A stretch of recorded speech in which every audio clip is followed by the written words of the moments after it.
Yamuna Tirha Vanacharya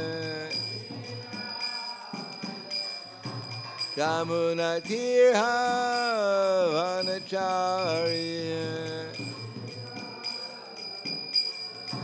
Jaya Radha Madhava Kunja Vihari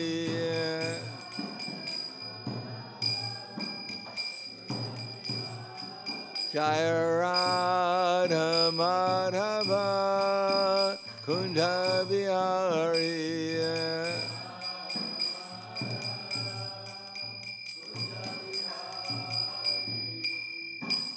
Jayam Vishnupad Paramahansa Prabhupada Asadhara Siddhi Śrīmad His Divine Grace Shalasi Bhaktivedanta Swami Srila Prabhupada Ki Jai Gaur Premanande Haribol, glories to the sound devotees. All glories to Shri Guru and Shri Gauranga.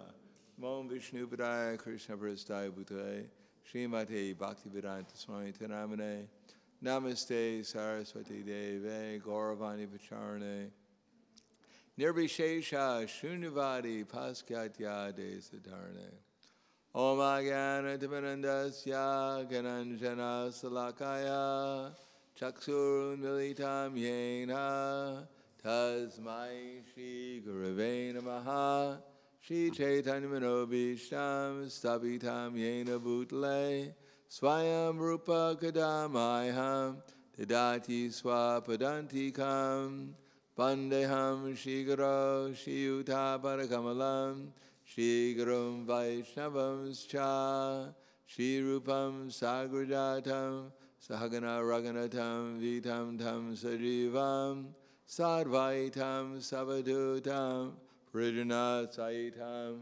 Krishna Chaitanya Devam Shri Radha Krishna Padan Sahagana Lalita Shri Vasakans Vitams Cha Hey Krishna Karna Sindho Dinabando Jagapate Gopesha Gopika Kanta Radha Kanta Namostute Tapta Kanchana Gaurangi Radhe Vrindavaneshwari Prishubhanu Sutadevi Pranamami Hari Priye Vanchakapa Trubhyascha Kripa Sinubhyevacha Patidanam Bhavanebhyo Vaishnavebhyo Namo Namaha Shri Krishna Chaitanya Pranityananda Shri Advaita Gadadhar Shivasati Gaur Bhaktivinoda Hare Krishna Krishna Krishna Hare Hare Hare Rama Rama Rama Hare Hare Om Namo Bhagavate Vasudevaya Om Namo Bhagavate Vasudevaya Om Namo Bhagavate Vasudevaya Śrīmad Bhāgavatam, Canto 4, Chapter 20, Lord Vishnu's appearance in the sacrificial arena, text number 17. Maitreya Vacha Saitam Loka Guruna Vishvakshenena Vishvajit Anushasita Adesham Shirasa Jagrihe Hare Maitreya Vacha Saitam Loka Guruna Vishvakshenena Vishvajit Anushasita Adesham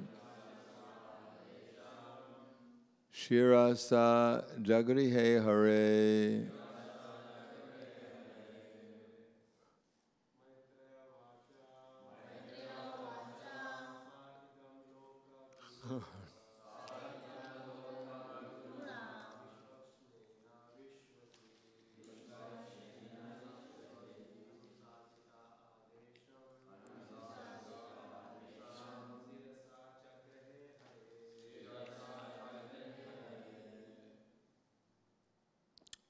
Ladies. Maitreya Vacha Itam Guru Aruna Vishvakshenena Vishvajit Anushasita Adesham Shirasa Jagrihe Hare Guruna Vishvakshenena Vishvajit Anidashena Dedasham Shirasa Jagrihe Hare Maitreya Vacha Maitreya said Sa Hi Itam thus Loka Guruna by the Supreme Master of all people Vishvakshenena by the personality of Godhead Vishvajit the conqueror of the world Maharaj Prithu Anushasita being ordered Adesham instructions Shirasa on the head Jagrihe accepted Hare of the personality of Godhead. The great saint Maitreya continued, my dear Vidura, in this way Maharaj Prithu, the conqueror of the entire world, accepted the instructions of the Supreme Personality of Godhead on his head. Purport, one should accept the instructions of the Supreme Personality of Godhead by bowing down at the lotus feet of the Lord. This means that anything spoken by the Personality of Godhead should be taken as it is, with great care and attention, and with great respect. It is not our business to amend the words of the Supreme Personality of Godhead, or make additions or alterations, as it has become the custom for many so-called scholars and swamis who comment on the words of Bhagavad Gita. Here, the practical example of how to accept the instructions of the Supreme Personality of Godhead is shown by Prithu Maharaj. This is the way to receive knowledge through parampara. So the text again. Maitreya vacha sa itam loka guruna vishvakshenena vishvajit anushasita adesham shirasa jagrihe hare. The great saint Maitreya continued, my dear Vidura, in this way Maharaj Prithu, the conqueror of the entire world, accepted the instructions of the Supreme Personality of Godhead on his head. Namo Vishnu Padaya Krishna Prasthaya Bhutale Śrīmate Bhaktivedanta Swami Namane Namaste Saraswatam Deve Gauravani Pracharane Nirvishesha Shunyavadi Paskatyade Satarane. Now, either Krishna is the Supreme Personality of Godhead and he knows what he's talking about, or Krishna is just an ordinary person who happened to write some good books. At least that he left us some books we can sell and therefore make a living. But from the beginning of Bhagavad Gita, Krishna has told us something that, practically speaking, no one else has told us, namely the difference between matter and spirit, as if it made no difference. We have so many big universities in the world, and they're teaching so-called knowledge that's valuable. And that knowledge, as Prabhupada used to say, doesn't include explaining about the difference between our actual selves and the bodies that we're in, as if these things don't really make any difference. Yes, you happen to be an eternal spiritual soul, big deal. Now let's get into iPhone technology, something important.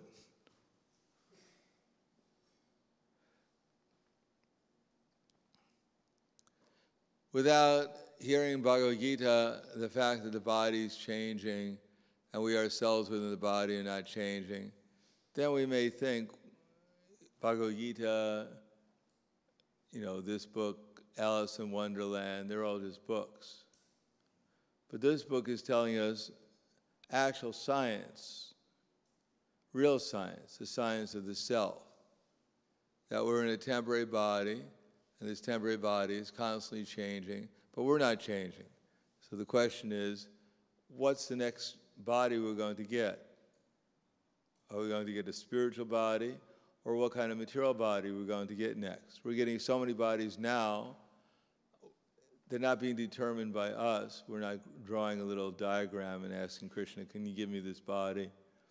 Or we're not going to the store and buying our next body. It's going to be given to us. Now, Bhagavad Gita is a manual to tell us, for instance, what we have to do in this material world in order to get the best possible situation. Now, we may not accept the Bhagavad Gita, but then let's see if someone can deny the fact that their body is changing. Let's see if someone can deny the fact that they themselves, within the body, are the same person. And if they say, well, that's not true, then we don't have to listen to them because they're going to disappear in a moment anyhow. We'll ask the next person who comes what they think.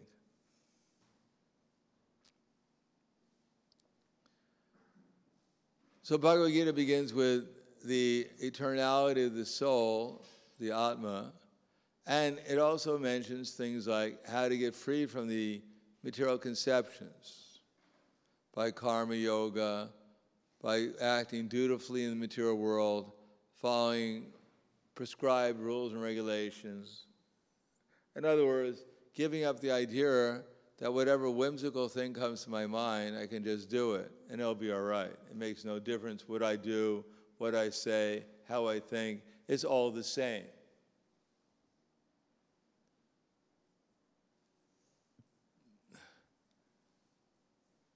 And by cultivating actual knowledge, beginning with the fact that the body's changing, but we ourselves are not changing. And then coming to the platform of not fixing our mind upon the Supreme Personality of Godhead. Now, people may not believe in God, but then we have our book called Bhagavad Gita, spoken by God. And if God has 6 opulences, Aishvaryasya, Samagrasya, Viryasya, Yashashastriyaha, Jnana, Vairagyasya, Shana, Bhagavitenganaha, that God is supposed to have 6 opulences. Now, if someone has a better definition of God than the person who has all 6 opulences, namely beauty and strength and knowledge and wealth and renunciation and fame to an unlimited degree, if someone has a better definition of God, then let them come forward and tell us. And then maybe we'll give up this Hare Krishna movement and follow some other movement. But if someone doesn't have a better definition of God, then they have to surrender to the Hare Krishna movement if they're an honest person. Of course, we don't expect when you go to a prison full of criminals, you don't expect everyone to be an honest person. Otherwise, in a normal country, in a normal state, how do they get in prison? We expect most people are criminals. That's why they're in the material world. But if they're going to be honest, then if we're going to talk about the subject of God, and why are we talking about God? Because we're wondering, how is it that I myself am eternal, but I've been put into a prison called the material energy? Now we may say, well, actually, it's not a prison, it's a beauty shop. It's a wonderful creation. It's all meant for my happiness. I'm having a great time in the material world, eating, sleeping, mating, defending. That's the life, and there's nothing beyond that. Then we have to question, why is everyone afraid of death? If it's so happy being in the material world, then why is everyone anxiety about death? Why, if you go to the bookstore and you go to the health section, half the books are about anxiety, if everyone's so happy? Why is that 1 out of 3 people in America are clients of psychiatrists? This is such a big, happy world to live in. Why do people go to the graves, these cemeteries, and cry if it was such a happy place?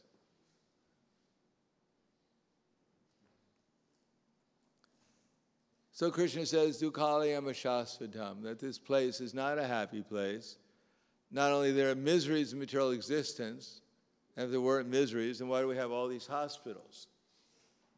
They're claiming they're making advancement in curing people of so many diseases, but then every year they're also proud of how many new hospitals they're opening, how many new scientific treatments they're having, how they become able to kill anything that moves in your body, so that there can't be any problem because there's nothing left.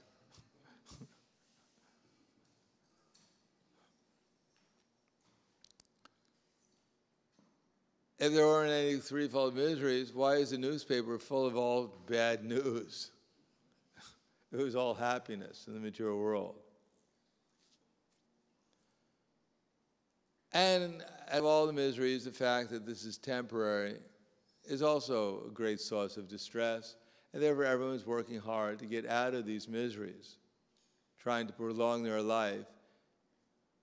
If someone goes to the doctor and then says, you're about to die, but I can prolong your life for 3 weeks more, people say, oh, you're such a wonderful person. Miracle. We're eternal, but someone's saying that they're going to prolong our life for 3 weeks more.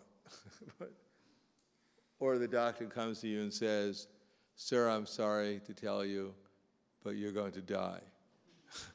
So the reply is, my dear doctor, I'm sorry to tell you, but you're also going to die.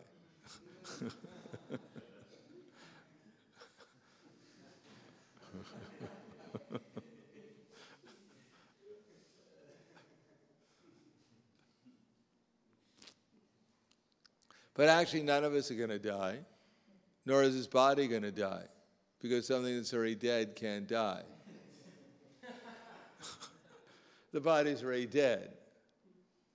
If you have a puppet, you're playing with the puppet, making all kinds of noises with the puppet, and then you take your hand out of the puppet, and the puppet falls on the ground, and all the people who are watching the puppet show come by and say, my God, the puppet had a heart attack, it died.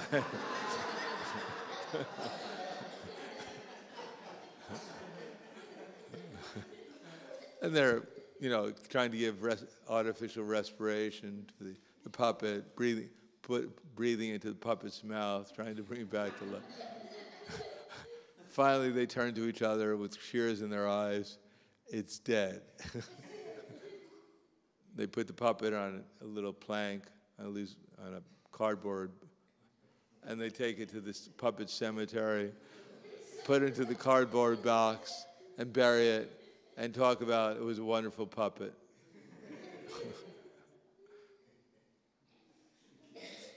Offer some flowers to it.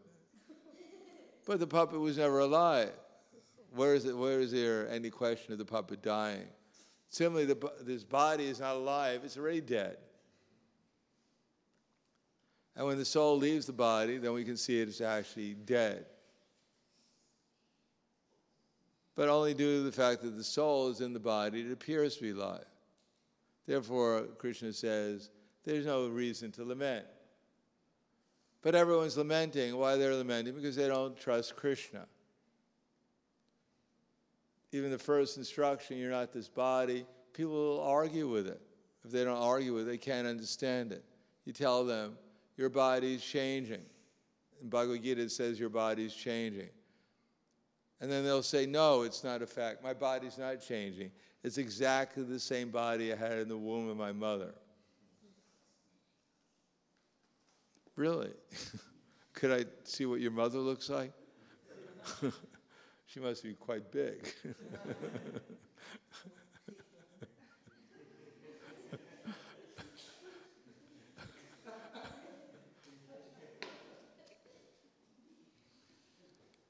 So they claim my body's not changing, and then they say, but it is changing, because I'm changing. So it's not changing, but it's not changing.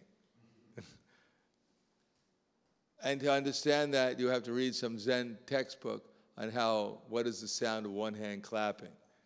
And if you can understand hear the sound of one hand clapping, then you can understand what they're talking about.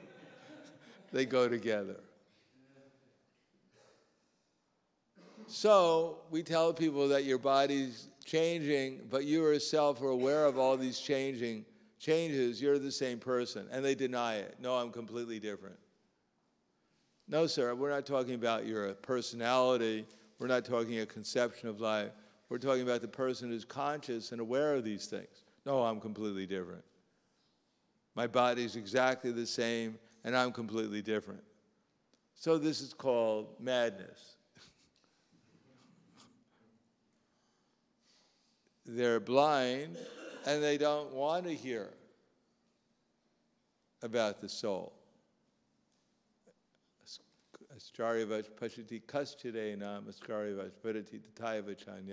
Some look at the soul as amazing. Some hear about the soul as amazing. Some look on the soul as amazing. And some, even after hearing about the soul, can't understand the soul at all. Prabhupada said that their brains have become so full of cow stool that it'll take them 500 years just to understand that they're not their body. So this is Krishna's first instruction in the Bhagavad Gita, and if one can't accept this instruction, then one is not accepting Krishna. One will not accept anything else Krishna says either, very easily. If we can't understand something so apparent, so obvious, so close to our own experience, then how are we going to understand things which were way beyond our present experience?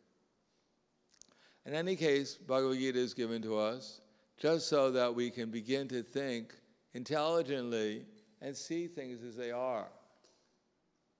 Now, of course, Bhagavad Gita begins with the fact that we're not this body, and then Krishna goes on, eventually explaining that he's the Supreme Personality of Godhead. Now, people don't mind understanding that they're not their body, because they're still in running to become God. As long as they have some possibility of becoming God, either in this world or in some other world, there's no problem. Just like Prabhupada said, as I mentioned before, he was coming back from a doctor's appointment in Los Angeles, and his car went by a movie theater that had the title, "Is There a Sex After Death?" The title of the movie was, "Is There a Sex After Death?" So Prabhupada came back and gave his lecture, and in the lecture he mentioned that he saw this title of a movie, "Is There a Sex After Death?" So obviously he understood that people are worried about whether there will be sex after death. So he said, you should go out today when you preach, and you should tell everyone they don't have anything to worry about, because there is sex after death, and 8,400,000 species of life. And if people hear that, Prabhupada said they won't be worried about dying. They think, oh, it's not so bad. I'll meet my soulmate, my next rabbit body. We can go out and eat lettuce together.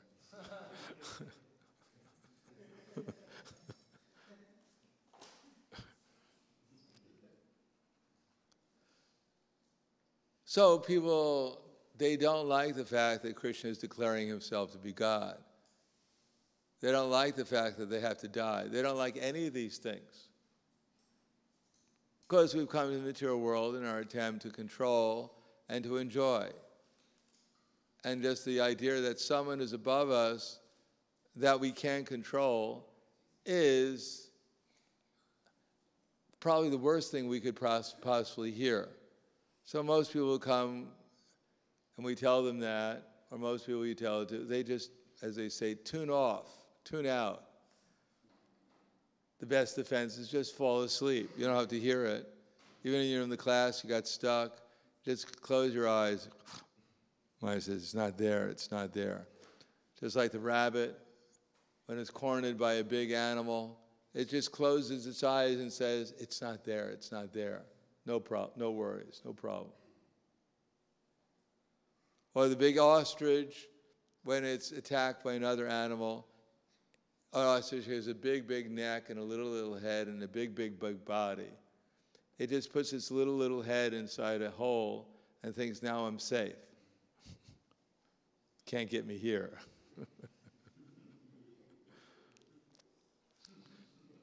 So we don't like the fact that Krishna is God. He declares himself God. He says he knows past, present, and future. Because that means I actually have to take him seriously and have to follow his instructions. So the best thing to do is just deny the fact that he's actually God. Or he may be God, but he just made a few mistakes, and don't worry.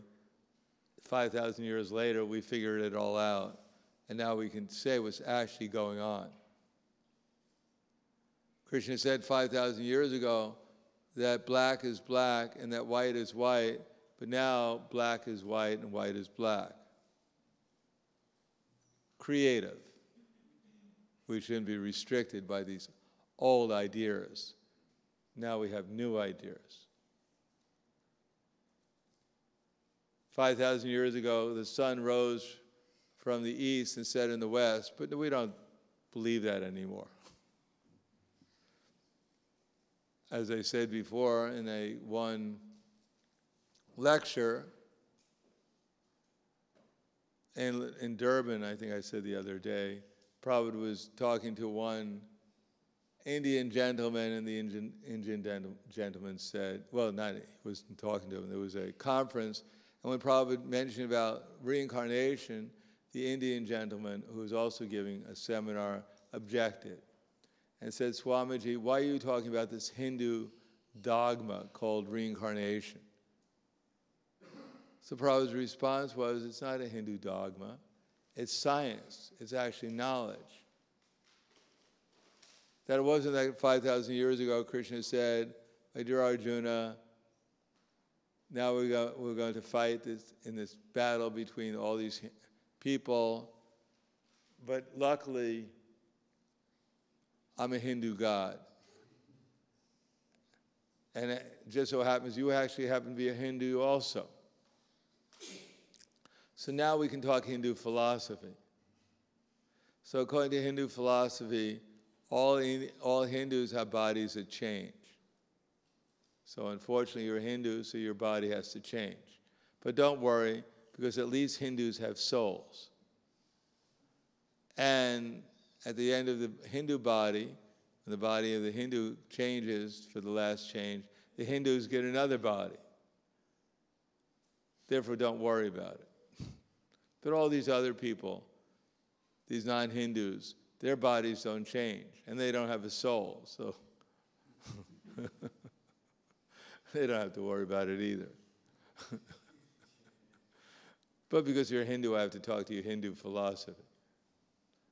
No, it's not Hindu philosophy, it's not American philosophy or Russian philosophy or it's eternal knowledge.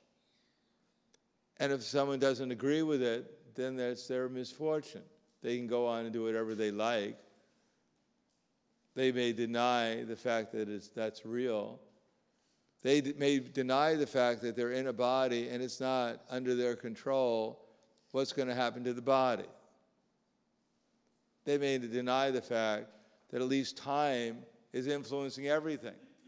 Even if they don't accept Krishna as God, Krishna says, Kalos me. They have to accept time as God because they can't do anything about it. Time is controlling every moment of our existence. What are we going to do? Say, I don't like growing older. I think I'm going to grow younger tomorrow. Go ahead, do it. We'll watch and see how successful you are. You're declaring, I don't believe in time, I don't believe in God, nothing's above me. Great, let's see what you can do. Stop growing old. Yes, I'm not going to grow older anymore. It's like the people you meet, and they say, no, I am God. Are you controlling the sun and moon? And they go, yes, of course I am. I said, well, could you make it a little warmer? Or it's a little, it's a little cold today. I could, but I don't want to. Do something, show us something. No, you just have to accept I'm God. I can't do anything, but I'm God. What kind of God are you?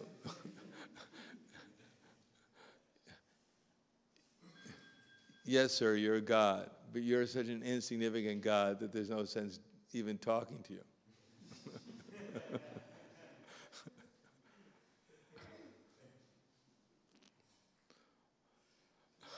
Or as when Prabhupada was talking, one man came to Prabhupada and said, Swamiji, I'm God. I'm controlling the sun and moon. And Prabhupada folded his hand and said, thank you, God. I please accept my obeisance. My dear God, can you please get out of here?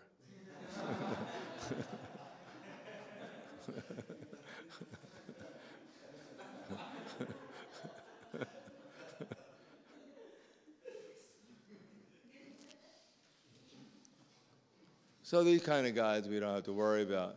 The person who's controlling, moving the sun and the moon in their orbits, person who's in control of time, changing everything in this universe, that God we want to hear about. That God we can try to hear what he actually has to say, and since he's controlling everything throughout the whole universe, and since he's controlling every one of us, we should try to hear from him and find out what he has to say. And what he has to say ultimately is how to get out of this material entanglement and how to find out about him, how to go to another platform beyond this temporary world under the control of time, to go beyond time to a world where we're with him who's the controller of everything, including time. So that we can take up. And if we don't like that idea, then Bhagavad Gita and everything else we're doing will seem very useless to such people, and we fold our hands and offer them, good luck, because you're not going to get any of it. We wish you good luck, but we don't expect you to get any good luck.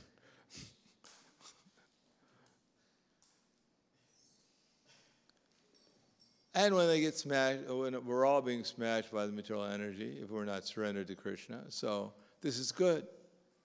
Maybe one day they'll wake up and they'll realize. Prabhupada said if they won't bow down to Krishna now, the time of death, everyone bows down, just like that puppet bows down.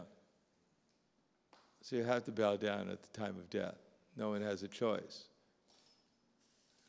Time of death, you don't go, I'm God. And after you die, you go, I'm still God. No, you have to fall down and offer respects to time at least. So I'll stop there. Thank you. Any questions? Comments?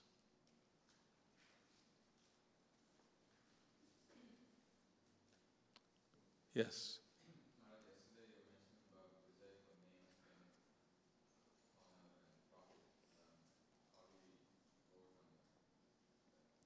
Well, however, one is enlightened by knowledge by which nescience is destroyed, then his knowledge reveals everything, just like the sun lights up everything in the daytime. If we realize that we were 1/10,000th the tip of hair in size, it would be very hard to be too proud. If we actually realize how Krishna is controlling everything, and that we can simply desire either to engage in his service or to engage in the service of the illusory energy, I don't think there would be much room for profit, adoration, or distinction. So we have to become Krishna conscious. Then everything else will be taken care of.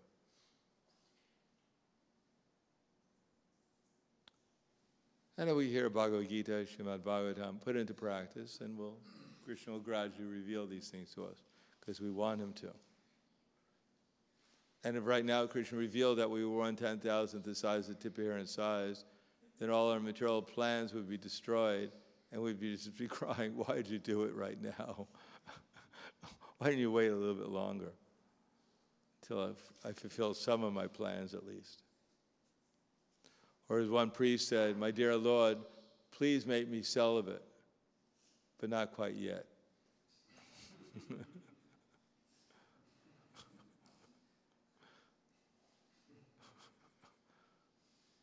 Anything else?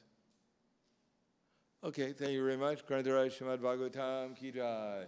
Srila Prabhupada ki jai. Gaur Premanande.